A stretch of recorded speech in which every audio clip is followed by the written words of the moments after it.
अब पढ़ते हैं हम अरब सागर अपवाह क्षेत्र। जो अरब सागर अपवाह क्षेत्र, अरब सागर में मिलने वाली नदियां कौन कौन सी हैं? लूनी नदी,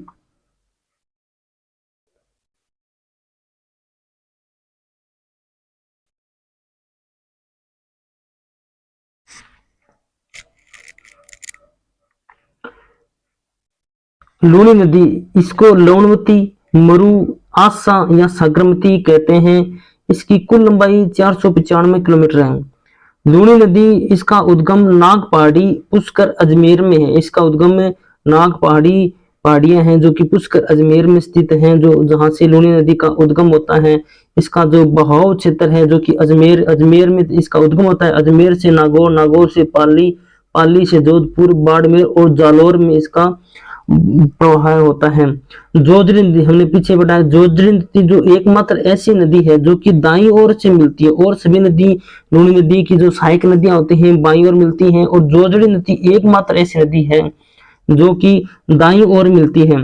खारा पानी, जो कि खारा पानी हो जाता है बलोत्रा बाड़मेर में, बाड़मेर में लूनी नदी में लूनी नदी का पानी खारा हो जाता है। इससे पहले लूनी नदी का पानी मीठा है। बलोत्रा बाड़मेर में लवणता के कारण इसका पानी क्या हो जाता है? खारा हो जाता है। ये राजस्थान में 330 किलोमीटर प्रवाह करती है, और कच्छ के रण में इसका क्या हो जाता है? विलीन हो जाती है। पश्चिमी राजस्थान की सबसे बड़ी नदी है, इसका अपवाह क्षेत्र सबसे अधिक है। पश्चिमी राजस्थान में इसका अपवाह क्षेत्र सबसे अधिक है।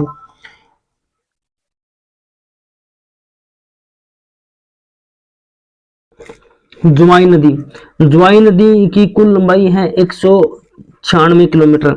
इसका उद्गम होता है गोरिया गांव पाली। जुआई नदी का उद्गम होता है गोरिया गांव पाली। इस जुआई नदी पर बांध बना हुआ है, जुआई बांध, जो कि पाली में बना हुआ है। जुआई बांध को मारवाड़ का अमृत सरोवर कहते हैं। ये बहुत इंपॉर्टेंट क्वेश्चन है कि मारवाड़ का अमृत सरोवर किसे कहते हैं? जुआई बांध, जो कि पाली में बना हुआ है। इसका जो प्रवाह क्षेत्र है पाली, जालोर और बाड़मेर में, पाली में, जालोर में, बाड़मेर में जुआई नदी का प्रवाह क्षेत्र है। इसका विलय होता है जो कि गांधव गांव है, गुड्डा मलानी लूनी में, बाड़मेर में इसका क्या हो जाता है? विलीन हो जाती है। माही नदी, इसे कांठल की गंगा कहते हैं। इसकी कुल लंबाई 576 किलोमीटर है। इसका उद्गम होता है महंत झील, जो कि मध्य प्रदेश में, महंत झील जो कि मध्य प्रदेश में है, जो कि माही नदी का उद्गम होता है। इसका प्रवाह क्षेत्र मध्य प्रदेश से प्रवाह होती हुई बांसवाड़ा, प्रतापगढ़ और डूंगरपुर और लास्ट में गुजरात में चली जाती है। ये राजस्थान में प्रवेश करती है। माही नदी राजस्थान के खादू गांव है जो कि बांसवाड़ा में इसका प्रवेश करती है। कर्क रेखा को 2 बार काटती है। एकमात्र ऐसी नदी है जो कि माही नदी है जो कि कर्क रेखा को 2 बार काटती है। इस प्रकार उल्टे यू आकार की नदी है ये। इसका विलय होता है खंबात की खाड़ी, अरब सागर में मिल जाती है। और यहाँ इसमें याद रखना कि माही नदी का तो विलीन होती है खंबात की खाड़ी में। और जो लूनी लूनी नदी है जो कि कच्छ के रण में इसका विलीन होता है। साबरमती, इसकी कुल लंबाई है 416 किलोमीटर। इसका जो उद्गम होता है पादरला गांव है, पादरला बेकरिया गांव जाड़ोल उदयपुर में इनका उद्गम होता है, जो कि विलय होता है इसका खंबात की खाड़ी।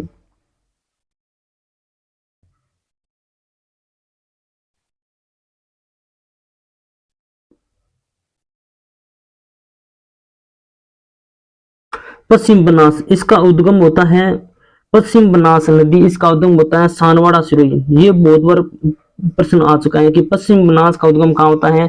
सानवाड़ा सिरोही में होता है। माउंट आबू पर्वतीय क्षेत्र, इसका जो प्रवाह क्षेत्र है ना, माउंट आबू पर्वतीय क्षेत्र में पश्चिम बनास का जो कि प्रवाह क्षेत्र होता है। सोम नदी, सोम नदी की नदियां, इसका उद्गम होता है बिच्छामेड़ की पहाड़ियां है उदयपुर में। ये प्रश्न भी पूछता है कई बार जो कि सोम नदी का उद्गम कहाँ होता है? बिच्छामेड़ की पहाड़ियां है उदयपुर में इसका उद्गम होता है। और इनका विलय होता है बणवेश्वर धाम डूंगरपुर माही नदी में। ये बणवेश्वर धाम है ना जो कि माही नदी के, जो कि सोम नदी के किनारे माही सोम जाखम तीनों नदी है ना, जिनका बणवेश्वर धाम डूंगरपुर में इनका मिलन होता है। जाखम या इसको हम जोखम, जाखम या इसको हम जोखम नदी भी कहते हैं। इसका जाखम नदी है, इसका छोटी सादड़ी है जो कि प्रतापगढ़ में है। इसका उद्गम होता है डूंगरपुर और उदयपुर जिले की सीमा बनाती है। अनास नदी जो कि इसका उद्गम होता है आम्बेर गांव है मध्य प्रदेश में। याद याद अनास एवं एवं आम्बेर, आम्बेर नदी कहाँ पर है? अब पढ़ते हैं बंगाल की खाड़ी। बंगाल की खाड़ी जो कि यहाँ इस बीच और नदी आती है ना, जो कि बंगाल की खाड़ी, यहाँ बंगाल की खाड़ी में विलीन होने नदियों के बारे में पढ़ते हैं। चंबल नदी, चंबल नदी इसे चरमवती नदी कहते हैं, कामधेनु नदी कहते हैं। इसकी कुल लंबाई 966 किलोमीटर है। चंबल नदी का उद्गम जलापाव की पहाड़ियां इंदौर मध्य प्रदेश में इसका उद्गम होता है। राजस्थान में इसका प्रवेश बेसरोडगढ़ चित्तौड़गढ़ में है। यहाँ पर इसका प्रवाह जो कि प्रवेश होता है। यहाँ पर चूलिया जलप्रपात बना हुआ है जो कि बेसरोडगढ़ चित्तौड़गढ़ में है। यह जो कि राजस्थान की सबसे लंबी नदी है। नित्यवाही 12 मासी ये नदी बहती है, सर्वाधिक जल आपूर्ति कराती है। जो कि ये क्वेश्चन इंपोर्टेंट, बांध बने हुए हैं इसमें, 4 बांध बने हुए हैं जो कि पहला क्रम पूछ देते हैं इसका, जो कि गांधी सागर बांध है मध्य प्रदेश में बना हुआ है। राणा प्रताप सागर जो कि रावट बाटा चित्तौड़गढ़ में बना हुआ है। जवाहर सागर बांध जो कि कोटा बूंदी में बना हुआ है। कोटा बिराज जो कि लास्ट में कोटा में बना हुआ है। राज्य में जो कि चंबल नदी है ना, राजस्थान में तो 153 किलोमीटर बहती है, मध्य प्रदेश में 241 बहती है। इसका विलय होता है यमुना नदी में, इसका विलीन हो जाता है। पार्वती नदी, पार्वती नदी इसकी कुल लंबाई है 383। पार्वती नदी का उद्गम होता है पिथापुरा झील मध्य प्रदेश में, पिथापुरा झील मध्य प्रदेश से इसका उद्गम होता है। राज्य में प्रवेश इसका होता है क्रिहाट बोरा में। काली सिंध नदी की कुल लंबाई 278 है। इसका उद्गम जो कि बागली गांव मध्य प्रदेश में होता है। प्रवेश जो कि राजस्थान में इसका प्रवेश काली सिंध नदी का, राजस्थान में इसका प्रवेश बार गांव झालावाड़ में होता है। जो कि ये प्रश्न अच्छा है, जो कि गागरोन दुर्ग है काली सिंध और आहू नदियों के किनारे बसा हुआ है। इसका विलय होता है कोटा चंबल नदी में। कोटा में चंबल नदी में काली सिंध नदी की विलय हो जाता है। इसका चंबल नदी का सहायक नदी भी कहा जाता है। काली सिंध नदी का जो कि उद्गम बागली गांव मध्य प्रदेश में होता है। इसका प्रवेश बार गांव झालावाड़ में होता है। गागरोन दुर्ग जो कि काली सिंध और आहू नदियों के संगम पर बसा हुआ है। बामनी नदी जो कि हरिपुरा की पहाड़ियां हैं चित्तौड़गढ़ में। हरिपुरा की पहाड़ियां कहाँ पर हैं? चित्तौड़गढ़ में। जो कि बामनी नदी का उद्गम होता है। आहू नदी का उद्गम होता है टोकरा सुसनेर मध्य प्रदेश में इसका उद्गम होता है।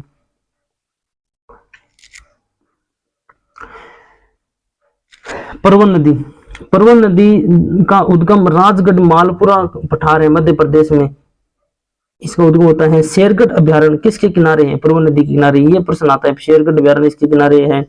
नीवज या नीमाज उसका उद्गम होता है राजगढ़ मध्य प्रदेश में, इसका उद्गम होता है। चाका नदी बूंदी जिले में चंबल नदी की सहायक नदी है। अलनिया नदी जो कि इसका उद्गम होता है मुकुंदवाड़ा की पहाड़ियां कोटा में। आलनिया मुकुंदवाड़ा की पहाड़ियां कोटा में इसका उद्गम होता है। मेज नदी का उद्गम होता है बिजोलिया भीलवाड़ा में।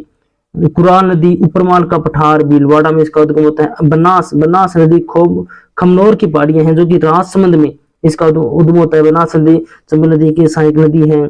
इसे वन की आशा भी कहते हैं। इसकी कुल लंबाई 480 किलोमीटर है। पूर्णतः, ये अच्छा प्रश्न है, पूर्णतः राजस्थान में बहने वाली सबसे लंबी नदी बनास नदी है।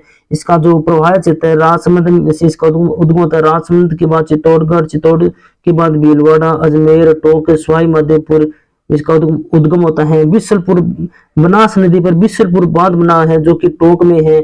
इसरदा बांध कहाँ पर है? सवाई माधोपुर में है।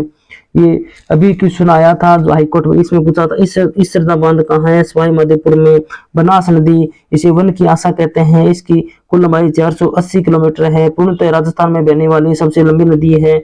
और बहाव क्षेत्र इसका राजसमंद, चित्तौड़गढ़, भीलवाड़ा, अजमेर, टोंक, सवाई माधोपुर इसका बहाव क्षेत्र है। बिसलपुर बांध जो कि टोंक में बना हुआ है। इसरदा बांध जो कि सवाई माधोपुर में है। बेड़च नदी की कुल लंबाई है 190 किलोमीटर जो कि गोगुंदा की पहाड़ियां उदयपुर में इसका उद्गम होता है। ये भी अच्छा प्रश्न है। बेड़च नदी का उद्गम कहाँ से होता है? इसकी कुल लंबाई कितनी है? 190 किलोमीटर। इसका उद्गम गोगुंदा की पहाड़ियां उदयपुर से इसका उद्गम होता है। मासी नदी का उद्गम होता है किशनगढ़ अजमेर। मासी नदी का उद्गम होता है किशनगढ़ अजमेर से इसका उद्गम होता है। कोठारी नदी, कोठारी नदी की कुल लंबाई है 145 किलोमीटर। कोठारी नदी जो कि उद्गम दिवेर की पहाड़ियां हैं, दिवेर की पहाड़ियां हैं राजसमंद, राजसमंद में इसका उद्गम होता है। ये प्रश्न अच्छा है कि कोठारी नदी पर कौन सा बांध बना है? मेजा बांध बना हुआ है जो कि भीलवाड़ा की मंडलगढ़ में बना हुआ है। ये बहुत इंपॉर्टेंट प्रश्न है। कोठारी नदी की कुल लंबाई 145 है और इसका उद्गम दिवेर की पहाड़ियां राजसमंद से होता है। इस पर जो बांध बना है मेजा बांध है जो कि भीलवाड़ा मंडलगढ़ में बना हुआ है। खारी नदी, खारी नदी जो कि 180 किलोमीटर इसकी कुल लंबाई है।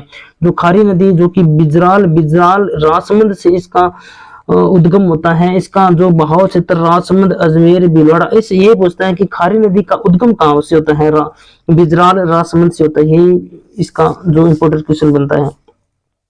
मोरेल नदी, मोरेल नदी जो कि चैनपुरा गांव जयपुर से इसका उद्गम होता है। मोरेल नदी की सहायक नदी है ढूंढ जो कि इसका प्रभाव क्षेत्र है जयपुर, दौसा, सवाई माधोपुर, करौली।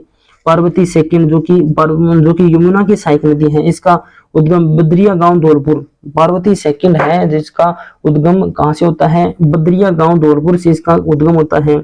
गंभीर या इसका दूसरा नाम उटगल नदी भी कह सकते हैं जो कि यमुना की सहायक नदी है। तो इसका उद्गम होता है नादौती की पहाड़ियां करौली में है। गंभीर नदी है ना, गंभीर नदी जो कि नादौती की पहाड़ियां करौली से इसका उद्गम होता है। इसकी सहायक नदी है पांचना, शेषा, खेर है।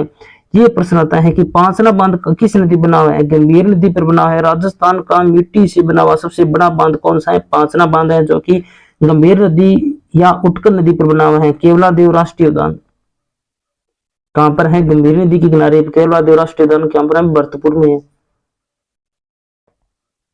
बाणगंगा, बाणगंगा की कुल लंबाई है 380 किलोमीटर। बाणगंगा की कुल लंबाई है। इसका उद्गम विराट की पहाड़ियां जो कि जयपुर में है या विराटनगर के जयपुर में है या इसे हम रुडित नदी भी कहते हैं।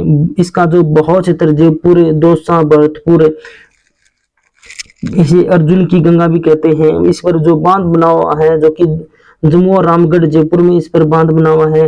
विलय होती है फतेहाबाद यूपी, यमुना में इसका विलय होता है। गंभीरी नदी, गंभीर है जो कि करौली में है। गंभीरी आता है जो कि इसका उद्गम होता है जावंद मध्य प्रदेश में। इसे बेड़स की ये सहायक नदी है।